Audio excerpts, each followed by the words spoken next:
Look, I'm not gonna lie to you, I was desperate. Like eating ramen for the fourth day straight and checking couch cushions for quarters, kind of desperate. My savings account had been running on fumes since I lost my warehouse job in Twin Falls, and the bills weren't gonna pay themselves. That's when I saw the Craigslist ad, posted at 3:47 a.m., which should have been my first red flag. But when you're broke, you don't get to be picky about red flags. Night shift position available, McDonald's on Highway 20, Arco, Idaho. $18 per hour. Must follow all workplace guidelines. Serious inquiries only. Ask for Janet. $18 an hour? 4 flipping burgers? That was more than I'd made at the warehouse, and all I had to do was show up and not burn the place down. Easy money, right? The McDonald's sat about 20 miles outside Arco, which isn't saying much since Arco's population is like 995 people on a good day. It was one of those old-school locations from the 80s, brick exterior painted that weird brownish-orange color that McDonald's used to love. The golden arches were missing a few bulbs, giving them a gap-toothed grin that looked wrong against the gray October sky. I pulled my beat-up Nissan into the parking lot, gravel crunching under my tires. The lot was empty except for a rusted Honda Civic that looked like it had seen better decades. Through the windows, I could see the usual McDonald's setup, red and yellow booths, a play place with those tube things kids crawl through, and fluorescent lights that buzzed like angry wasps. The door chimed when I walked in, that same electronic melody every McDonald's uses. A woman emerged from behind the counter, maybe mid-50s, with graying hair pulled back in a tight bun. Her name tag read Janet, manager, in faded letters. "You hear about the night shift?" she asked, looking me up and down like she was buying a used car. "Yeah, I'm Tyler. Called earlier." "Right." She gestured toward a booth in the back corner. "Have a seat. We need to talk." I slid into the booth, the vinyl cracking under my weight. Janet sat across from me, her hands folded on the table. Up close, I could see the dark circles under her eyes, the way her fingers trembled slightly like she'd had too much coffee. "Night shift's different here," she said without preamble. "This isn't your typical McDonald's experience. We've got procedures." Procedures? She reached into her apron and pulled out a folded piece of paper, yellowed with age. "These are the rules. Non-negotiable. You follow them exactly, or you don't work here. Simple as that." The paper felt heavier than it should have when she handed it to me. At the top, written in faded blue ink, were the words "Night Shift Protocols of Mandatory Compliance." Below that, 5 rules in different handwriting, like they'd been added over time. Never turn off the fryer between 2 to 4 a.m., even if no customers. It must stay hot. If you hear children playing in the play place after closing, count to 30 and ignore it. The ice cream machine will ask you questions. Do not answer. Unplug it if necessary. If a customer orders a Happy Meal with extra pickles, give them a regular Happy Meal and tell them we're out of pickles. Check the walk-in freezer every hour. If the light is off, do not enter. Wait for it to turn back on. I stared at the list, waiting for Janet to crack a smile or tell me it was some kind of initiation prank. She didn't. "These are serious?" I asked. "Dead serious." Her voice was flat, emotionless. "Every rule exists for a reason. Follow them, and you'll be fine. Break them." She shrugged. "Well, we haven't had anyone break them in a while. What happens if someone breaks them?" Janet's eyes went distant for a second, like she was remembering something she'd rather forget. "Bad things. The kind of things that make people quit without notice. The smart thing would have been to walk away. Find another job, even if it meant making minimum wage somewhere else. But $18 an hour was $18 an hour, and my landlord wasn't going to accept creepy McDonald's rules as an excuse for late rent. "When do I start?" Janet smiled, but it didn't reach her eyes. "Tonight, 11 p.m. to 7 a.m. Don't be late." She handed me a uniform shirt and a set of keys that felt cold against my palm. "You'll be working with Marcus and Diane. They'll show you the ropes." "How long have they been here?" "Marcus, about 2 years. Diane." Janet paused, choosing her words carefully. "Diane's been here longer. She knows the rules better than anyone." I walked out of there with a job, a uniform, and a growing sense that I'd just signed up for something way more complicated than flipping burgers. But hey, at least I'd be able to afford groceries. The rest of the day crawled by. I tried to nap, but my brain kept cycling through those rules. A fryer that had to stay hot? An ice cream machine that asks questions? It sounded like the kind of stories bored employees make up to mess with new guys. By 10:30 p.m., I was back in the parking lot, watching the last day shift worker lock up and drive away. The McDonald's looked different in the dark, bigger somehow, like the shadows were stretching the building beyond its normal dimensions. The golden arches flickered inconsistently, casting weird patterns across the empty lot. 2 cars were parked near the side entrance, the same Honda Civic from earlier and a pickup truck with Idaho plates. I grabbed my keys and headed for the employee entrance, the gravel loud under my feet in the October silence. The door opened before I could knock. "You must be Tyler." The guy standing there was maybe 30, tall and skinny with dark hair that needed a trim. His name tag read Marcus. "Come on in. We've been waiting." Inside, the McDonald's felt different than during the day. The dining area was dark except for the emergency lighting, and the kitchen hummed with the constant noise of equipment that never really shuts down. The play place sat in the corner like a plastic cave, its tubes and slides disappearing into shadows that seemed deeper than they should be. "Diane's in the back," Marcus said, leading me through the kitchen. "She likes to do inventory before we officially start." We passed the fryer, which was indeed still hot, oil bubbling softly.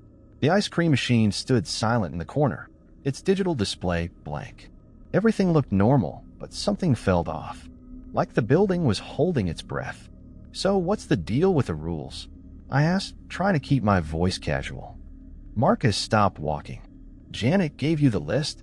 "Yeah, but they seem kind of weird."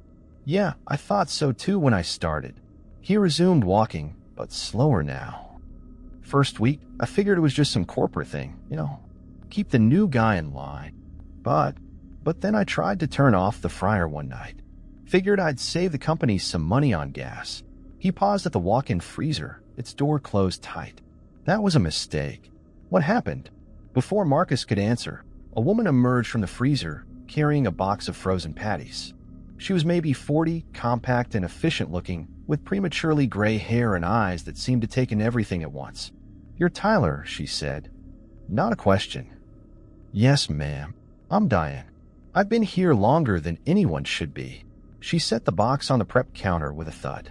"Marcus was about to tell you about the fryer, wasn't he?" Marcus nodded, suddenly looking younger. "I was just. Rule 1 exists for a reason." Diane cut him off. "The fryer stays hot between 2 and 4 a.m. Always. No exceptions." "But why?" Diane and Marcus exchanged a look that lasted about 3 seconds too long. Finally, Diane spoke. "Because some things are attracted to the smell of cooking oil. And if the fryer goes cold, they think we're closed." Better if you don't ask too many questions your first night," Marcus said quickly. "Trust me on that." The clock on the wall read 11:05 p.m. Officially, we were open for business, though I couldn't imagine many customers would be driving out here at this hour. The nearest town was 20 miles away, and Highway 20 wasn't exactly a busy route. "Let's get you started," Diane said, handing me a rag and a spray bottle. "Clean the dining area, restock the napkins, basic stuff. We'll handle the kitchen until you get used to things." I spent the next hour wiping down tables and refilling condiment dispensers, trying to ignore the way the play place seemed to loom over everything. The tubes were barely visible in the emergency lighting, twisting and turning in configurations that hurt to look at directly. At midnight, we got our first customer, a trucker who ordered a Big Mac and fries.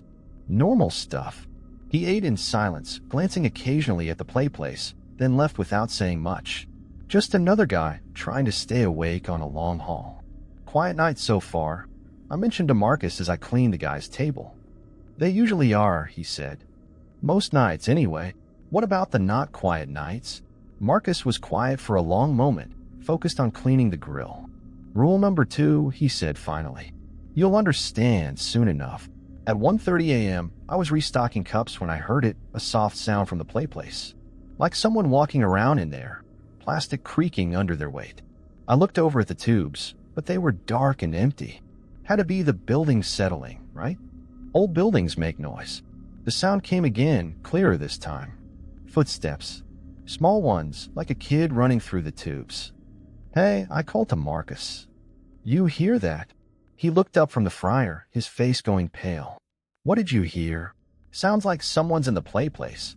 Marcus set down his spatula and walked over to where I was standing. We both listened. Nothing but the hum of kitchen equipment and the buzz of fluorescent lights. Then we heard it, a child's laughter, echoing from somewhere deep in the tube system. Rule 2, Marcus whispered. Count to 30 and ignore it. But there might be a kid in there. There's no kid. Diane's voice was sharp, cutting through the laughter. Count to 30. Now, I looked at both of them, saw the fear in their eyes, and started counting. 1, 2, 3. The laughter continued, joined by other voices. More children playing some kind of game in the tubes. 15, 16, 17.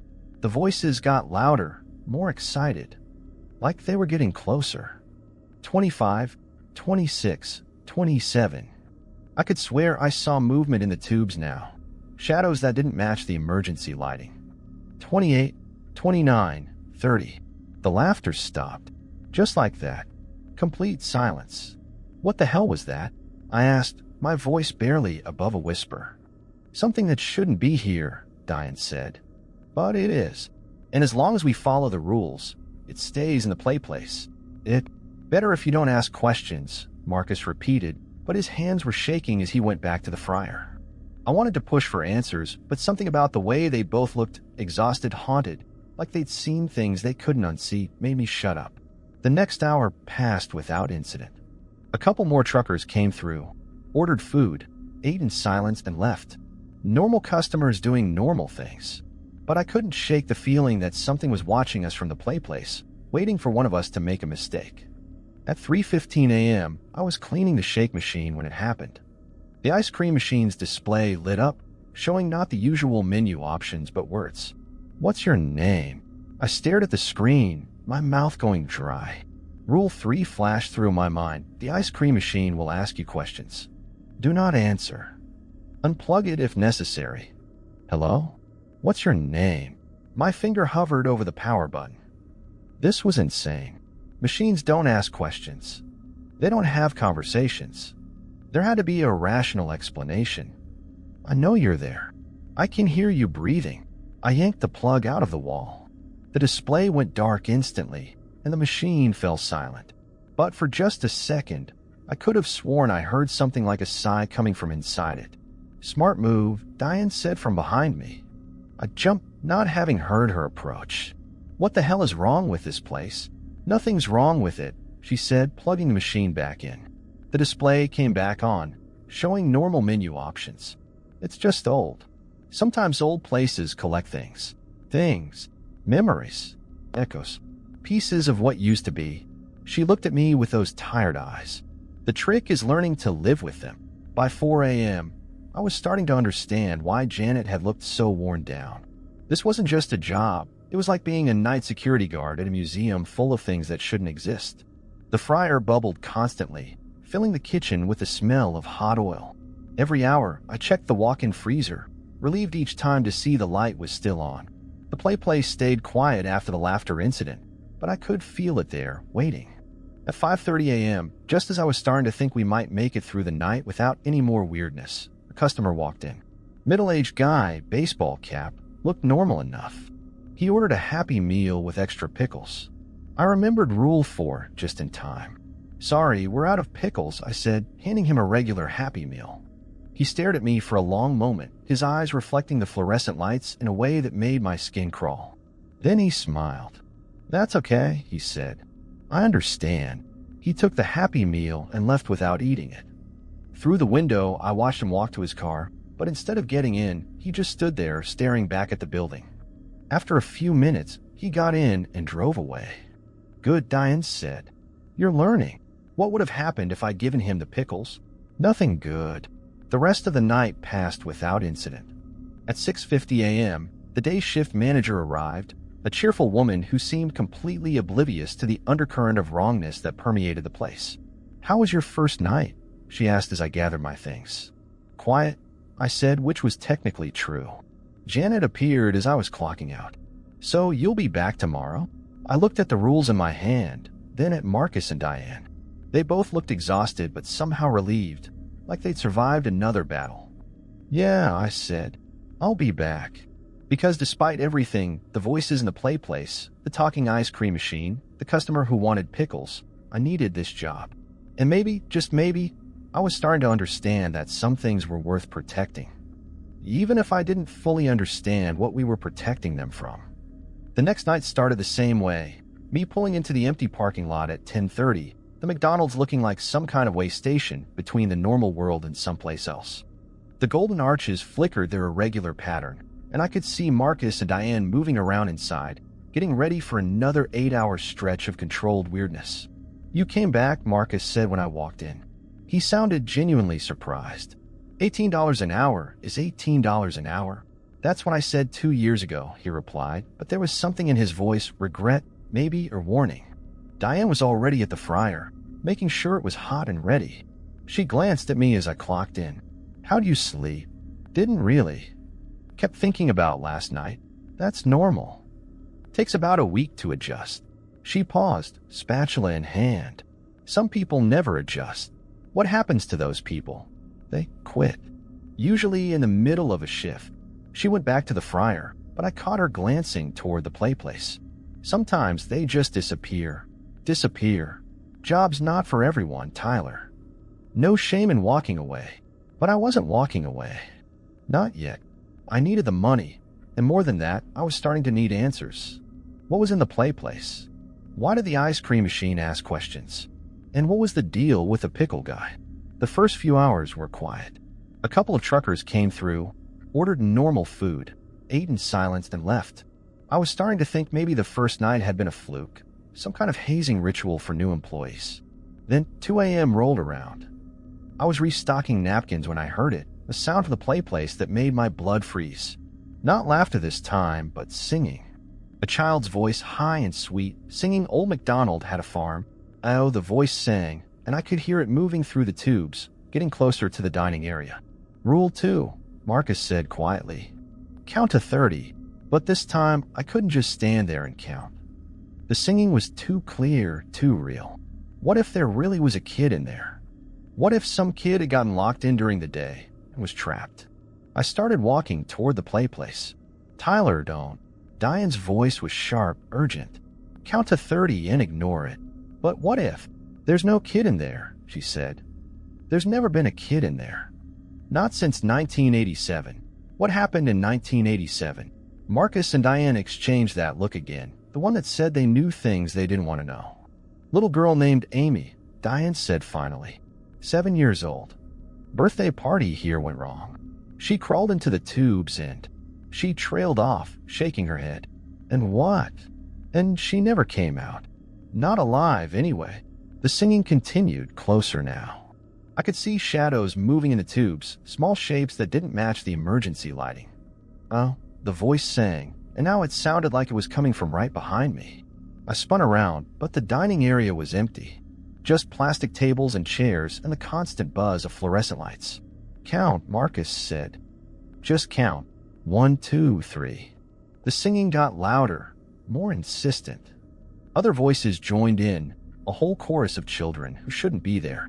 10, 11, 12. I could swear I felt something brush against my leg, small fingers grabbing at my uniform. 20, 21, 22. The voices were all around me now, in the walls, in the ceiling, coming from everywhere and nowhere. 28, 29, 30. Silence. Complete, absolute silence. "What the hell is in there?" I asked, my voice shaking. "Amy," Diane said simply. "And maybe others. Kids who got lost in the tubes over the years. They don't know they're dead." "That's impossible." "Is it? You heard them. You felt them."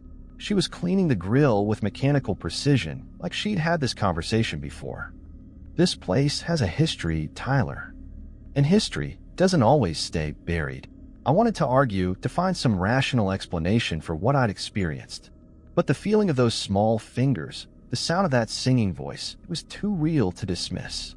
At 3 a.m., I was taking inventory in the walk-in freezer when I noticed something odd. The back wall, which should have been solid metal, had a door. A small door, maybe 4 feet high, like something designed for children. I'd walked past it a dozen times the night before without noticing it. How is that possible? The door was slightly ajar, revealing nothing but darkness beyond. Cold air flowed out of the gap, carrying a smell that made my stomach turn, something sweet and rotten, like flowers left too long in water. I reached for the handle, curious despite myself. Don't. I jumped, spinning around to find Diane, standing in the freezer doorway. Don't what? Don't open that door. It's not on the rule list because it's not supposed to be there. What do you mean it's not supposed to be there? I mean it wasn't there yesterday. Or last week. Or last month. She stepped into the freezer, her breath visible in the cold air. Sometimes this place changes. That's things. Usually when someone new starts working here. That's insane. Yeah, it is. But that doesn't make it less true. She guided me out of the freezer, closing the door firmly behind us. The rules keep us safe from the things we know about. But sometimes new things show up. Things we don't have rules for yet. So what do? We stay away from them until we figure out what they want. The rest of the night passed in a haze of nervous energy. Every sound made me jump. Every shadow looked like it was moving. The ice cream machine stayed quiet, but I could feel it watching me, waiting for me to let my guard down. At 4:30 a.m., another customer came in. Different guy this time, younger, maybe mid-20s.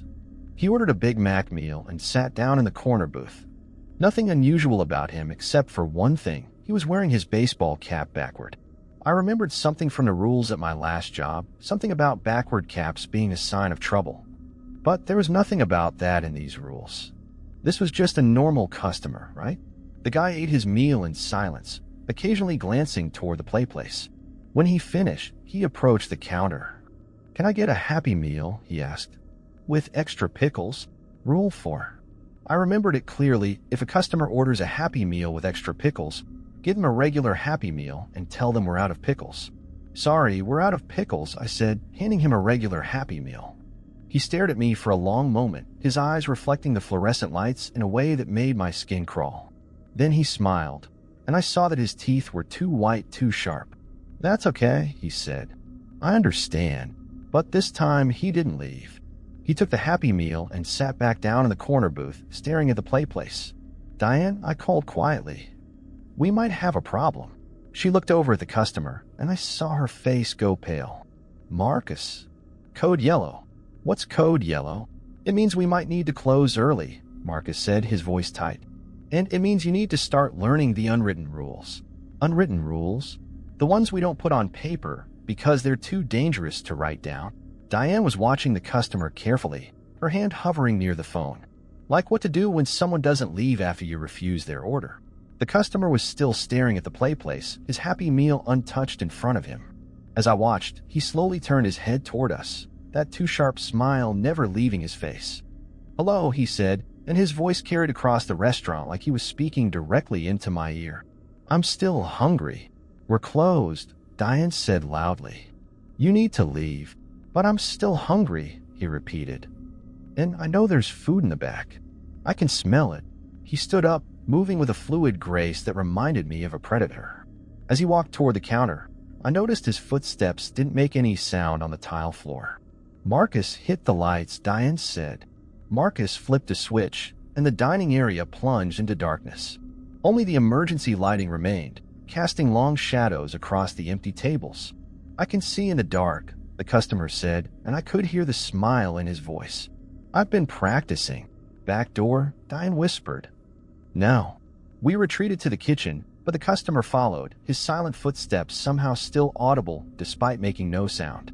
In the emergency lighting, his shadow stretched impossibly long across the floor. "I know you're here," he said. "I can smell your fear. It's almost as good as food." That's when I heard it singing from the place. Amy's voice, high and sweet, but different this time. Angry. "Get out," the child's voice sang. "Get out, get out, get out."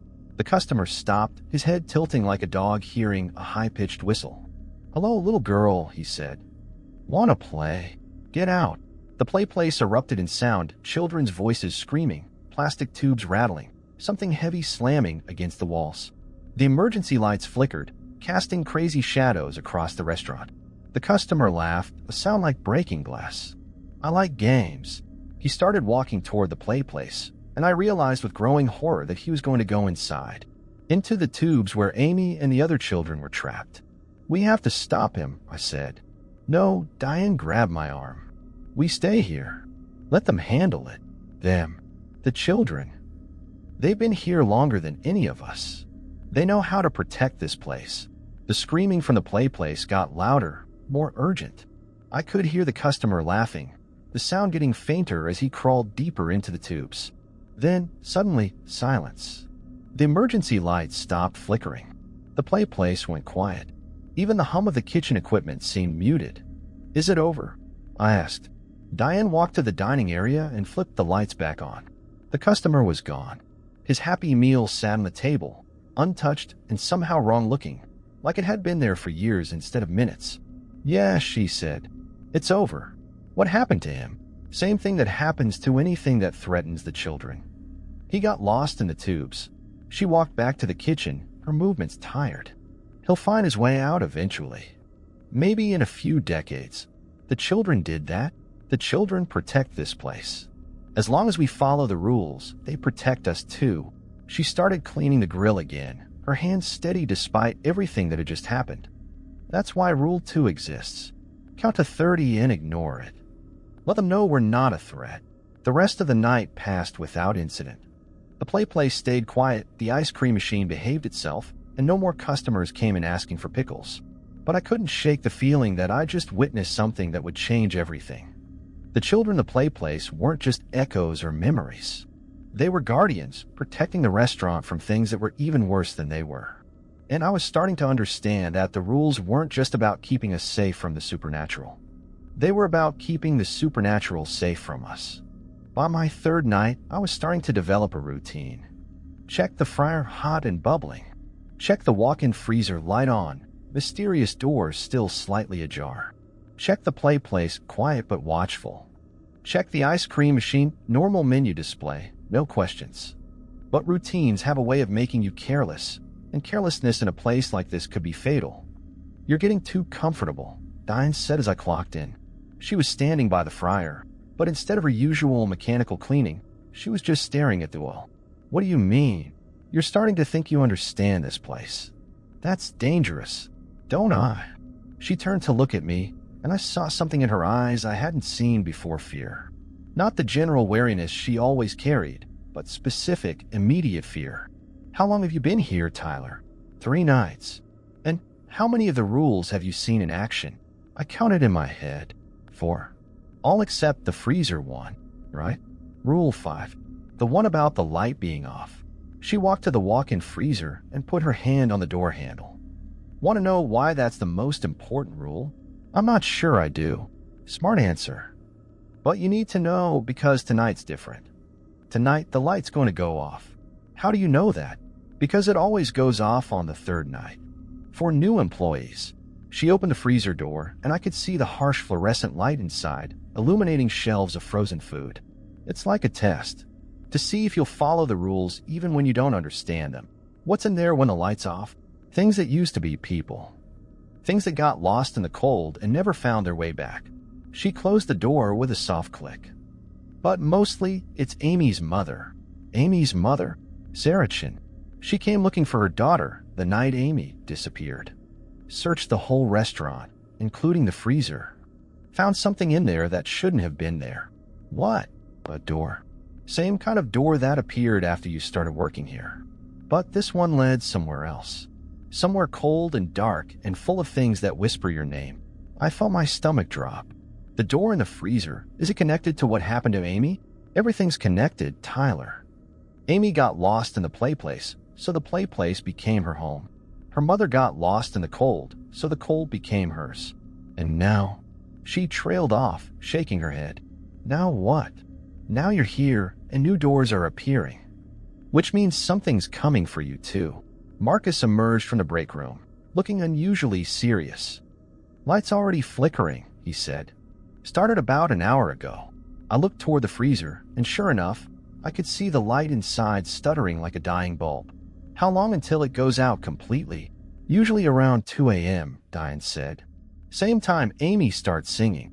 "Is that a coincidence?" "There are no coincidences here. Just patterns." She grabbed a clipboard from the counter, and started checking off items. Tonight, you're going to learn what happens when the patterns break. The first few hours passed normally. A couple of truckers came through, ordered food, ate in silence, and left. But I could feel the tension building, like the air before a thunderstorm.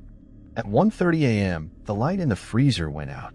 Just like that, one moment it was flickering, the next it was complete darkness. "Remember," Diane said, "do not enter. No matter what you hear, what am I going to hear? Your name, over and over. In voices you recognize." She was writing in the incident log, her handwriting shakier than usual. "Sometimes it's your mother. Sometimes it's someone you lost. Sometimes it's someone you haven't met yet. That's impossible, is it? You've been here 3 nights, Tyler. What's impossible anymore?" She had a point. I'd heard dead children singing, watched a customer disappear into playground tubes, and seen an ice cream machine ask questions. Maybe the impossible was just another word for Tuesday. At 2 a.m. exactly, Amy started singing. But this time, she wasn't alone. Other voices joined in, a whole choir of children who shouldn't be there, singing Old MacDonald Had a Farm in perfect harmony. And from the freezer, I heard something else. A woman's voice, calling out in Mandarin Chinese. The words were urgent, desperate, like someone who'd been searching for a long time. "Amy's mother," Diane said quietly. "She's still looking for her daughter." The Chinese words got louder, more insistent. I could hear footsteps in the freezer, pacing back and forth across the metal floor. Then I heard my own name. "Tyler," a voice called from the darkness. Not Sarah Chin's voice, but someone else. Someone familiar. "Tyler, where are you?" My blood went cold. I recognized that voice. "Mom, don't." Marcus grabbed my arm. That's how it starts. He uses voices, you know. "Tyler, I'm lost. I can't find my way out."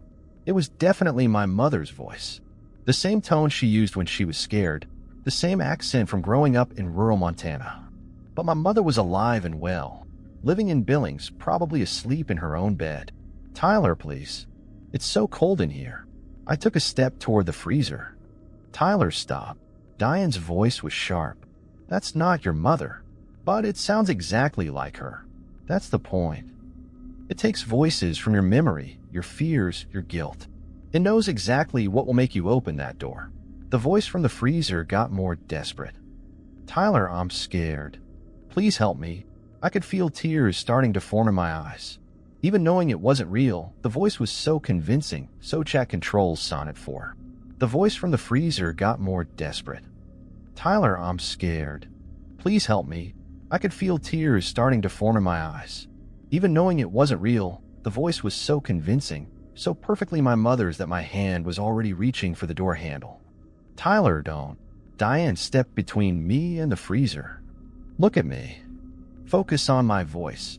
But the voice from the darkness was relentless. "Tyler, why won't you help me? I raised you better than this." That stung.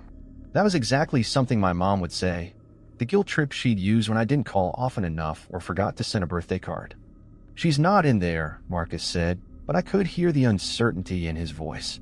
"She can't be in there. Tyler, I'm getting weaker.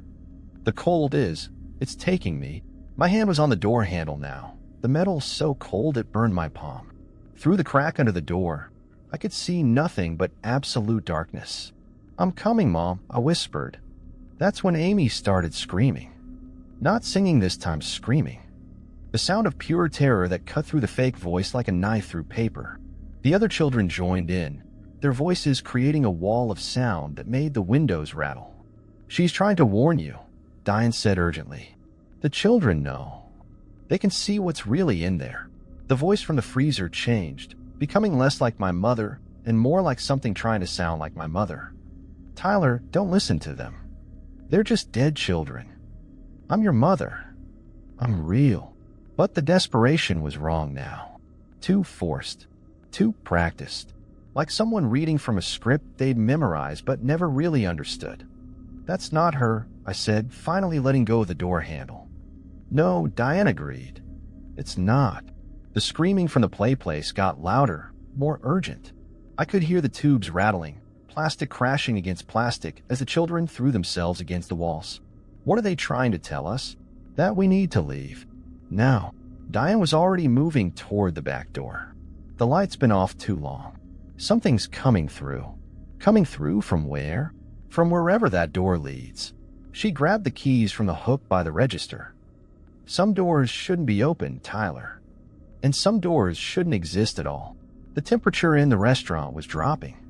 I could see my breath now, small puffs of vapor that shouldn't be possible with a heating system running. The voice from the freezer had stopped calling my name, but I could hear something else, movement, like someone or something was walking around in there. What about the fryer? I asked. Rule 1 says it has to stay hot.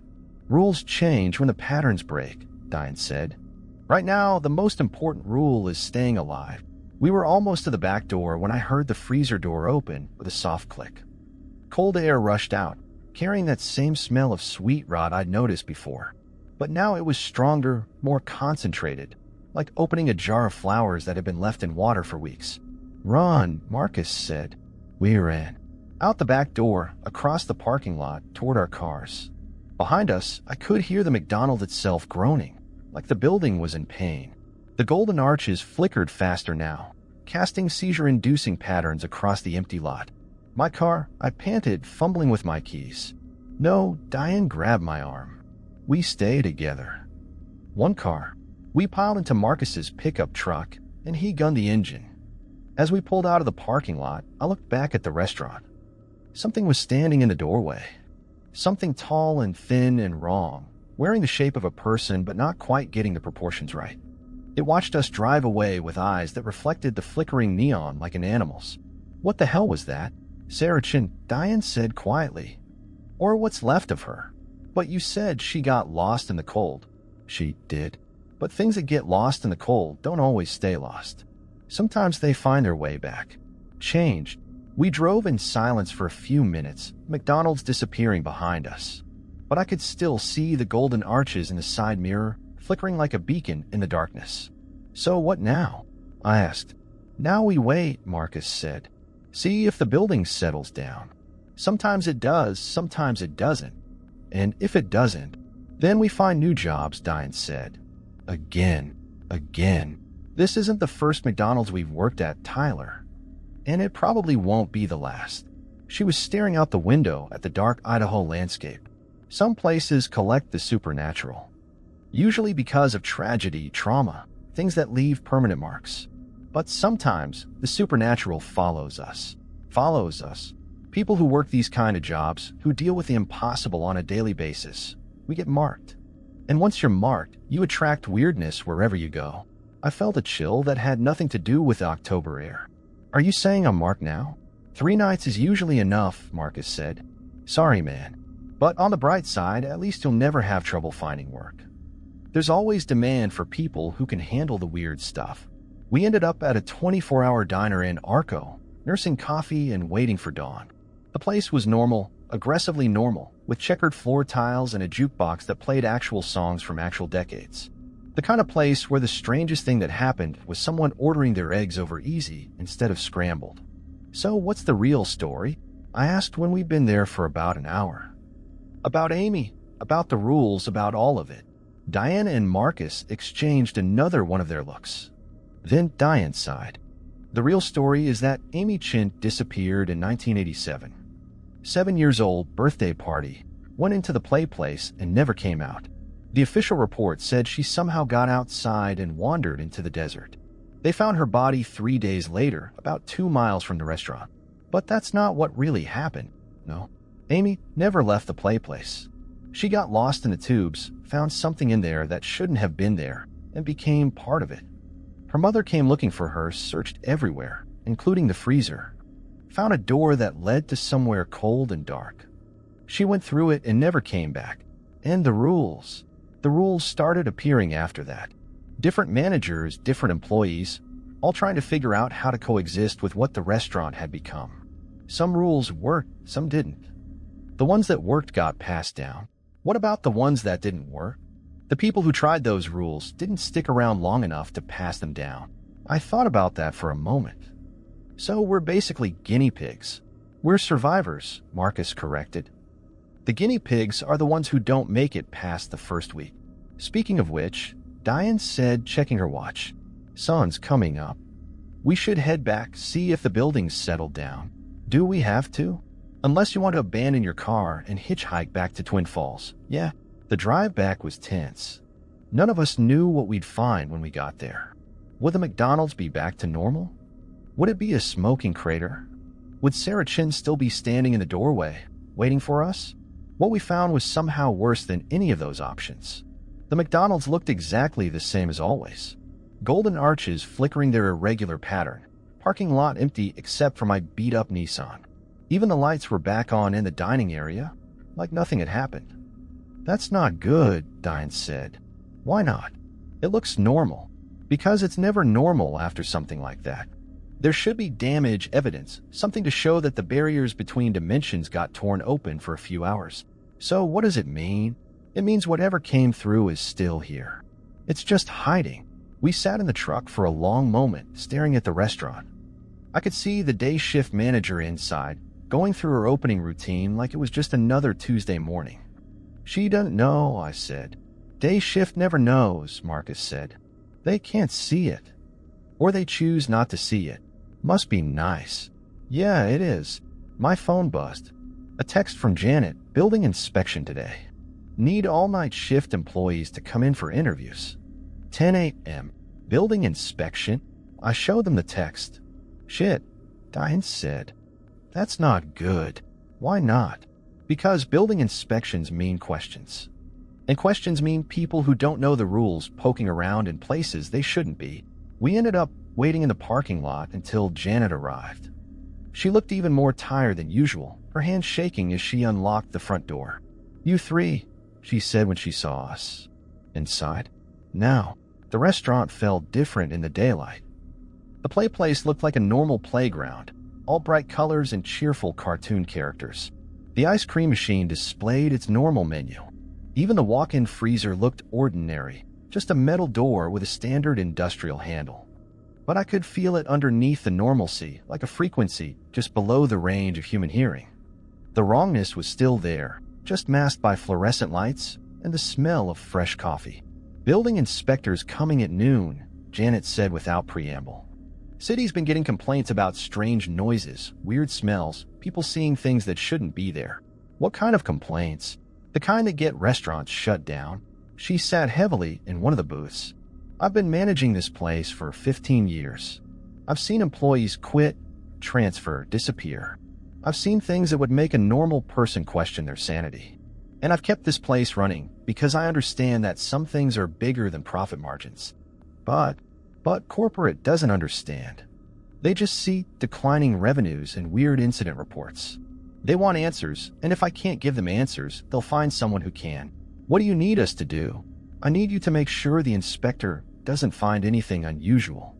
No voices from the play place, no questions from the ice cream machine, no mysterious doors in the freezer. Just a normal McDonald's with normal problems. And if we can't do that, then we all find new jobs. And the next manager who comes in won't know the rules. The implications of that hit me like a freight train. Without the rules, without people who knew how to coexist with the supernatural elements, the restaurant would become a disaster zone. The children in the play place would be confused, angry, potentially dangerous. Sarah Chen would be free to roam the entire building.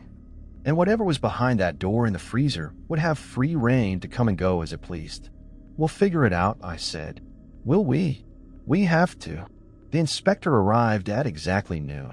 Middle-aged guy with a clipboard and a serious expression, the kind of person who probably dotted his I's and crossed his T's in perfect penmanship. He introduced himself as Dave Morrison, City Health Department. Routine inspection, he said, but I could see him taking notes about everything, the flickering golden arches, the slightly off temperature in the dining area, the way the play place seemed to absorb sound instead of reflecting it. Let's start with the kitchen, Janet said, leading him toward the back. Diane, Marcus, and I followed at a distance, ready to run interference if anything supernatural decided to make an appearance. The kitchen inspection went smoothly. Dave checked the fryer, hot and bubbling normally, examined the ice cream machine, displaying normal menu options, and poked around the prep areas without finding anything unusual. Walk-in freezer, he said, consulting his clipboard. My heart stopped. The freezer where Sarah Chen had disappeared, where mysterious doors appeared and disappeared, where the light going out meant something hungry was waiting in the darkness. "Light's been having issues," Janet said quickly. "Flickering on and off. We got a repair guy coming later this week. I still need to check the temperature logs." Dave walked to the freezer door and pulled it open. The light was on, bright and steady. No mysterious door, no smell of rotting flowers, no sounds of movement in the darkness.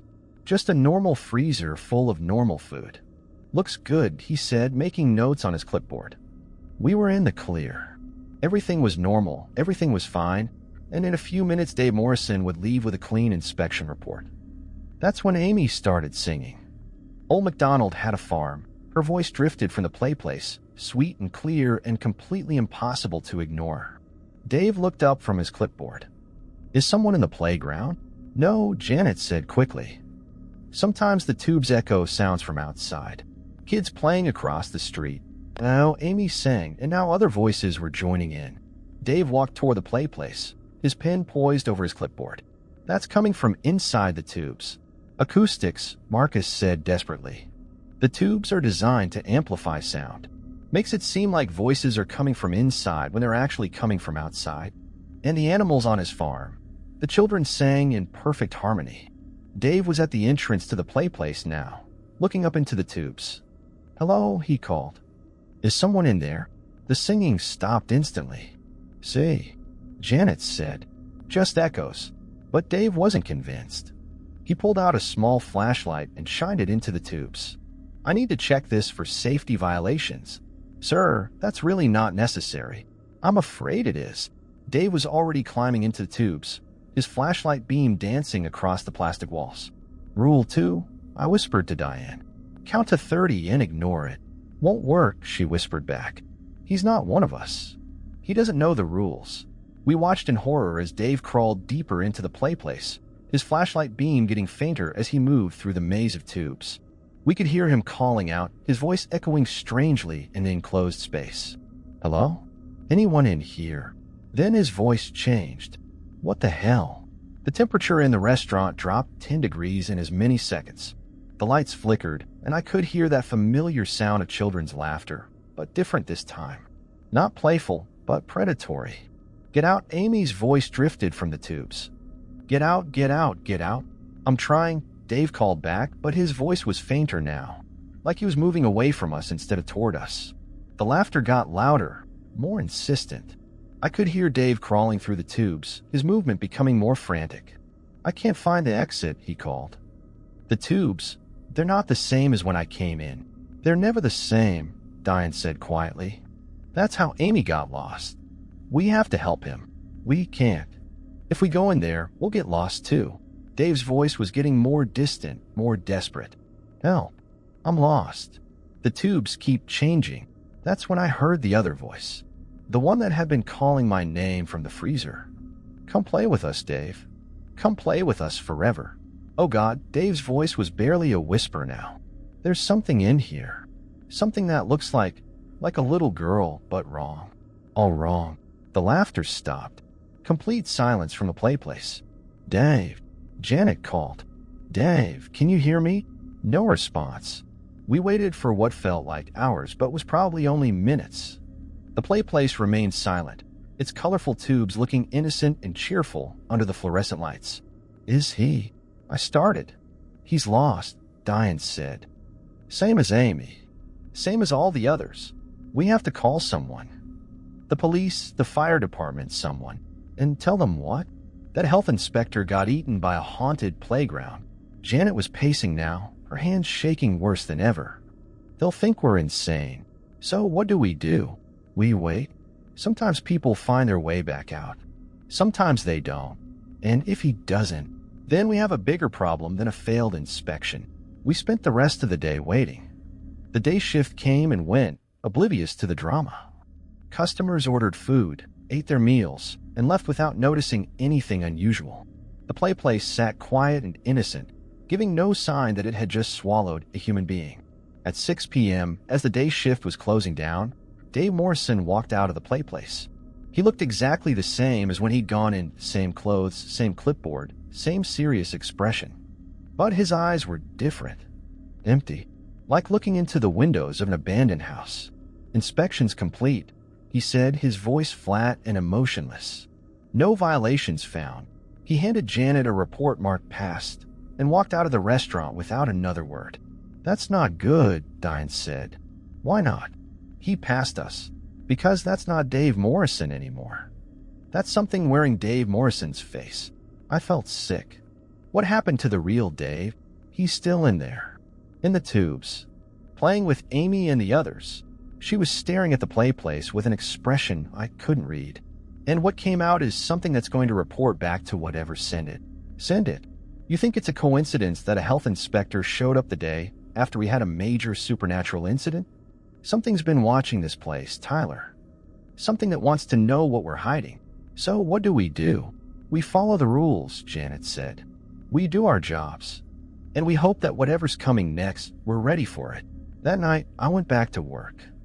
Same routine as always, check the fryer, check the freezer, check the play place. But everything felt different now. The children in the tubes were quieter, more subdued. The ice cream machine didn't ask any questions. Even Sarah Chin seemed to be keeping to herself in the freezer. It was like the whole restaurant was holding its breath, waiting for something to happen. At 3 a.m., I found out what.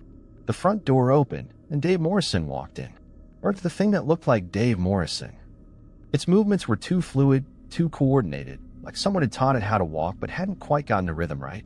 "We're closed," I said. "I know." Its voice was exactly the same as the real Dave's, but with no emotion behind it. "I'm not here as a customer." "Then why are you here?"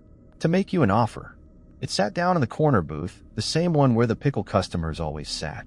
Up close, I could see that its skin was too pale, too smooth, like it had been carved from wax. "What kind of offer?" "The kind that lets you keep your job. The kind that lets this place keep operating." It folded its hands on the table, the movement perfectly human but somehow wrong. "All you have to do is ignore the rules. Just for one night." "That's not happening, isn't it? You're barely making rent, Tyler. You need this job. And we need this place. We. The things that live in the spaces between spaces. The things that get hungry for more than food." It smiled, and I could see that its teeth were too white, too perfect.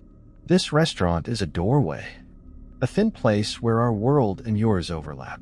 We've been trying to widen that doorway for years. And the rules stop you. The rules maintain the balance. They keep us contained, keep us manageable. But if someone were to accidentally break the rules, well, accident happened. I thought about Amy, about Sarah Chin, about all the employees who had quit or disappeared over the years. What happens to the children in the play place? They become part of something bigger. Something that spans dimensions. Its eyes reflected the fluorescent lights in a way that made my skin crawl. They'll be happier, Tyler. No more hiding in tubes. No more singing the same songs over and over. They'll be free. Free to do what? To feed. The temperature in the restaurant dropped 20 degrees in seconds. The lights flickered, and I could hear movement from the play place. Not the usual singing, but something else. Something that sounded like grinding teeth. "The children don't want to be free," I said. "They want to be safe. Safety is an illusion. Freedom is forever." That's when I heard Amy's voice clear as day. "Don't listen to it, Tyler. It's lying." The thing that looked like Dave Morrison turned toward the play place, its expression shifting from fake friendliness to something predatory. "Hello, little girl. Still playing games?" "We're not playing anymore," Amy said, and now other voices joined in. Not singing this time, but speaking in unison. "We're protecting." "Protecting what?" "Our home. Our family. Our Tyler." I felt a chill that had nothing to do with the temperature. They were calling me family. The dead children in the play place, the lost souls who had found refuge in fast food tubes and fluorescent lights, had claimed me as one of their own. "Tyler belongs to us now," the thing said. "He's been marked. He'll bring the hunger with him wherever he goes. Then he'll stay here," Amy said simply. "Where we can watch over him. You can't keep him forever. We kept our mother for 35 years. We can keep Tyler longer." The thing that looked like Dave Morrison stood up, its movement unnaturally smooth. "This isn't over." "Yes, it is," Amy said. "Go back to your cold place. You're not welcome here." The thing walked to the door, paused, and looked back at me. "The offer stand, Tyler. Think about it. Then it was gone, leaving only the smell of ozone and the faint echo of children's laughter. I stood there for a long moment, trying to process what had just happened. Then I walked to the play place and sat down on one of the benches nearby. "Amy," I called softly. "We're here." Her voice drifted from the tubes. "We're always here. Thank you. You're family now. We protect family." What happens next? Next, you learn the real rules. The ones that aren't written down. The ones that keep the hungry things away. And then you help us protect this place. Help us keep the doorway from opening all the way. I thought about that for a moment. A lifetime of night shifts, of supernatural guardians, of being part of something bigger than myself. It wasn't the life I'd planned, but it was the life I'd been given. "Okay," I said. "I'm in." Amy's laughter drifted from the tubes, sweet and genuine for the first time since I'd started working there. "Welcome to the family, Tyler." And for the first time in months, I felt like I was home. 6 months later, I'm still here. Still working the night shift, still following the rules, still learning new ones as they become necessary. The restaurant is quiet most nights now. The hungry things have learned to stay away, and the children in the play place have settled into a peaceful routine. I've got my own apartment now, a decent car, and enough savings to stop checking couch cushions for quarters. More importantly, I've got a purpose. I'm not just flipping burgers or cleaning tables. I'm a guardian, a protector, a keeper of the thin places where one world meets another. And sometimes, late at night when the restaurant is quiet and the children are sleeping in their tubes, I can hear Amy humming softly to herself. Not Old MacDonald anymore, but lullabies. Songs about home and family, and the people who love you enough to keep you safe. The golden arches still flicker their irregular pattern, but now I know it's not a malfunction. It's a signal, a lighthouse beacon for lost souls who need a place to call home. And we're here, waiting for them. All of us. The family that grows in the spaces between spaces, in the fluorescent-lit corners of the world where normal rules don't apply. We're here, and we're not going anywhere. Because some things are worth protecting, even if the rest of the world doesn't understand them. Especially then.